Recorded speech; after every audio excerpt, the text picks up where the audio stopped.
Thing went right in a dominant win over the Jaguars, and Ezekiel Elliott is looking to use that momentum heading into Sunday's road game against Washington. I think it was a game we needed, so, I said it before, if we don't build on that, then, everything we did last week really, means nothing. That's our focus this week, is just going into this game, having great communication, and starting fast and, putting points on the board. It was a good win, and one that they definitely needed. But, we talk about Philadelphia definitely winning the NFC East. It's kind of wide open. Yeah. They play Washington this week. Well, yeah, and Washington's actually the team that nobody's really talking about because Giants are a mess. The Eagles are really talented. Dallas is always Dallas, and everybody's just stopped talking about Washington. And Washington's got a really big game this weekend. And I think Washington's going to win their game this weekend. So I think Philadelphia is the best team, but I think Washington has a real chance at a playoff berth. People forget this about the Redskins last year. They went to Seattle and won, and they went to the Rams and shut down Jared Goff and that offense, and then they just fell apart physically, and they upgraded at quarterback from Kirk Cousins to Alex Smith. So Washington was a team last year that was really good early, fell apart, and once again you watch them and you're like, oh, didn't they beat Green Bay a couple weeks ago?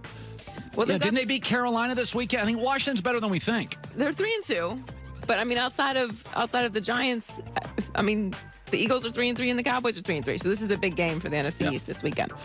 Next, the NFL has definitely seen an uptick of high-scoring offenses and some nail-biting finishes, and unsurprisingly, that's been a hit with fans, as we've talked about at length, and also according to Roger Goodell. I don't think there's been a better time to be an NFL fan.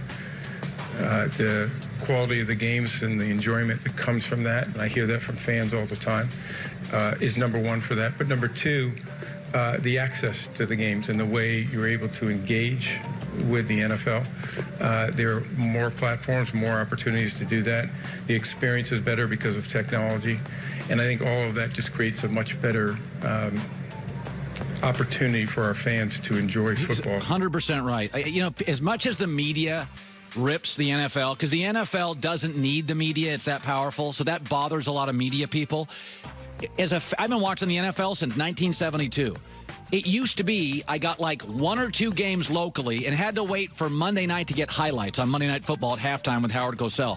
It is amazing now the opportunity. I have basically two Red Zone channels. I can go direct TV. I tend to, I'll watch Red Zone early. I'll go to the Fox CBS game late. Then I go NBC late. Then I go Monday Night Football.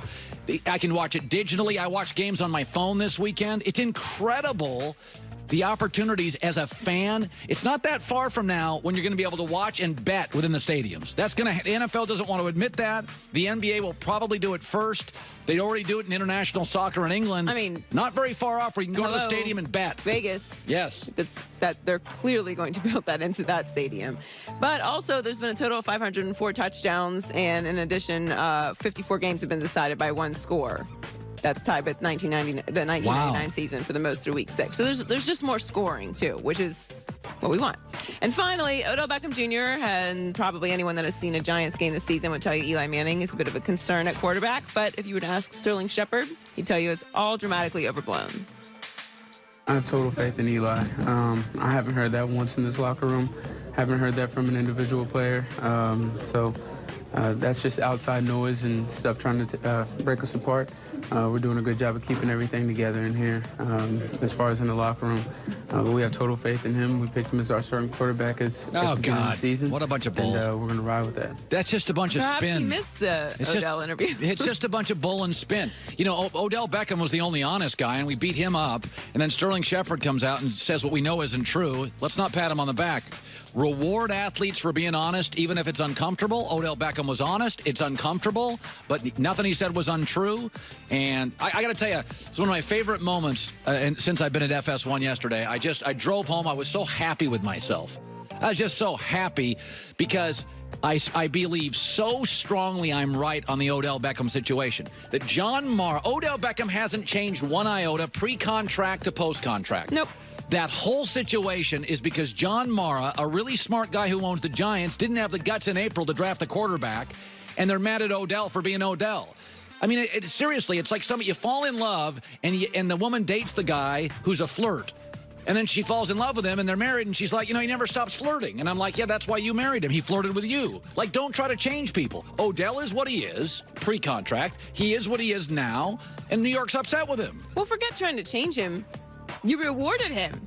You just gave him the contract. Did you expect that came with the So the sign was to the stipulation that he was just going to be a different person? The sign you gave him was, we're all good with the whizzing in the end zone, and we're all good with the drama, and like, we're okay with it. We're rewarding you with a massive contract. I have no problem with what Odell said because Odell's just saying what everyone else sees. And it's no disrespect to Eli Manning. Like, careers come to an end.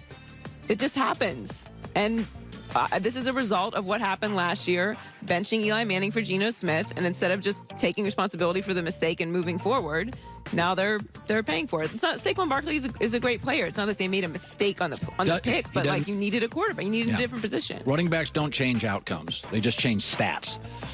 Joy Taylor with the news. Well, that's the news. And thanks for stopping by. The Herd Lie News. Former New York Times writer, odd couple, Chris Broussard, Rob Parker on Fox Sports Radio. He's our guy. He's now got a beard. LeBron debuting in